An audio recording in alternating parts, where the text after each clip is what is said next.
Operation launch हुआ था जिसमें फायर फाइट थोड़ी देर के लिए चली थी और उसके बाद वहाँ से टेररिस्ट निकल पाए और तब से लेकर के उनकी तलाश थी। उसी तलाश की कड़ी में ही आज कुछ एक जगहों पे नाके रखे गए थे। कुछ एक खबर थी कि इनकी मूवमेंट किसी एक गाड़ी में होने वाली है। नाके ने जब चेकिंग के लिए गाड़ी को इशारा दिया रोकने का, तो वहाँ से गाड़ी से जंप करके फायर करके भागने की कोशिश की गई और जवाबी कार्रवाई में दोनों दहशतगर्द मारे गए हैं। दोनों पुलवामा ज़िले के रहने वाले हैं और दोनों का संबंध जो है वो लश्कर-ए-तैयबा जो है तंजीम के साथ है। इनकी मूवमेंट क्योंकि बडगाम की तरफ से इस तरफ शहर से थी, तो ये श्रीनगर शहर में आ रहे थे, आगे किसी डेस्टिनेशन पे जा रहे थे। ये पार्ट तो तफ्तीश का हिस्सा है, मगर ये अपनी पुरानी जो इनकी हाइड आउट है उसको छोड़ के किसी नई हाइड आउट की तलाश में मूव कर रहे थे। सर, 2 इवेंट्स जहाँ के अरेंजमेंट्स का ताल्लुक है, हम लोग अभी पुलिस कंट्रोल रूम में सीनियर ऑफिसर्स की मीटिंग करके आ रहे हैं, जिसमें डिस्ट्रिक्ट एसपी शामिल थे, रेंज डीआईजी शामिल थे, उसके अलावा एडिशनल डीजी हमारे विजय जी से बाकी जो यहाँ के फील्ड ऑफिसर है वो शामिल थे। सुरक्षा की दृष्टि से जो भी ज़रूरतें हैं उनका पूरा इंतजाम किया जा रहा है और रिपब्लिक डे का फंक्शन बहुत अच्छे से सब जगह पे कंडक्ट किया जाएगा, जैसे कि हमेशा किया जाता है। और बड़ी तादाद में लोगों की शिरकत के साथ हम उम्मीद करते हैं कि सारे के सारे इंतजाम बड़े कामयाब तरीके से होंगे। दूसरी जो यात्रा का आपने जिक्र किया, वो यात्रा पंजाब से होकर के जे.एंड.के में कल परसों तक दाखिल होने वाली है। उसके कुछ दिन का पड़ाव जम्मू के अलग-अलग ज़िलों में है और उसके बाद कश्मीर की वैली में वो दाखिल होंगे। 3-4 दिन का जो उनका हिस्सा है वो कश्मीर की तरफ होगा।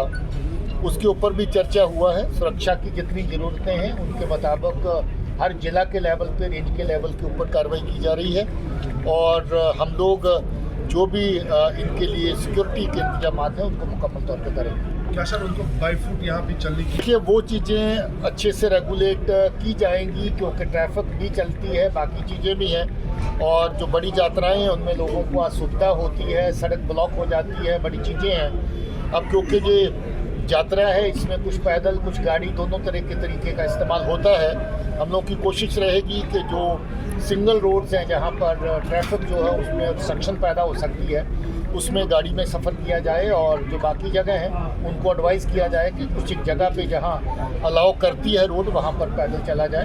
बाकी सुरक्षा की दृष्टि से भी जो ज़रूरतें होंगी उसके मद्देनजर भी उनको गाइड किया जाए। दहशतगर्दी जो जम्मू कश्मीर और भारत के अलग अलग खित्तों में लंबे अरसे से सरहद के पार से चलती है, उसमें कुछ नुमायाँ किरदार अदा करने वाले करैक्टर जो काफ़ी हद तक मुल्की सतह पे और गैर मुल्की सतह पे और इंटरनेशनल लेवल पे बदनाम हो चुके हैं। दुनिया की सतह पे लोग उनको जानते हैं कि उनकी क्या करतूतें हैं, उनका क्या प्रोफाइल है। धीरे धीरे ऐसे लोग जो जहाँ जम्मू कश्मीर में दहशतगर्दी को बढ़ावा देते हैं या जम्मू कश्मीर के बाहर बाकी जगहों पे दहशतगर्दी को बढ़ावा देते हैं, उनको टाइटन अप करने की प्रक्रिया इस वक्त जारी है, जिसके तहत जो लोग दहशतगर्दी की कार्रवाइयों में शामिल हैं किसी भी तरह से, उनको डिजिटल तौर पे दहशतगर्द नोटिफाई करने की कार्रवाई चल रही है।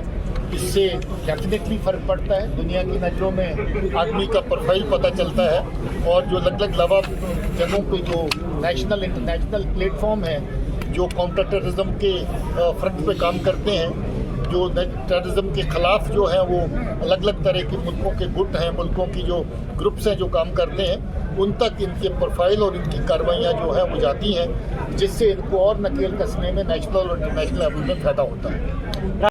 काफ़ी पेशरफ्त हुई उस केस में, हालांकि जो एरिया है वो जंगल के आसपास होने के चलते 4 बार ऑपरेशन लॉन्च किए गए और बार बार वहाँ पर जो साइटिंग होती है उसमें अभी कामयाबी हासिल नहीं हुई। हालांकि अलग अलग तरह उनकी मूवमेंट जो है ट्रैक की जा रही है। तफ्तीश के नज़रिए से काफ़ी ज़्यादा सॉलिड न्यूज़ उसमें आए हैं।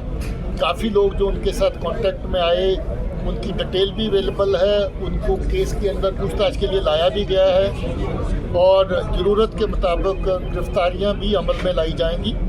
वो कार्रवाई जारी है और मुझे उम्मीद है कि जल्द ही कामयाबी होगी।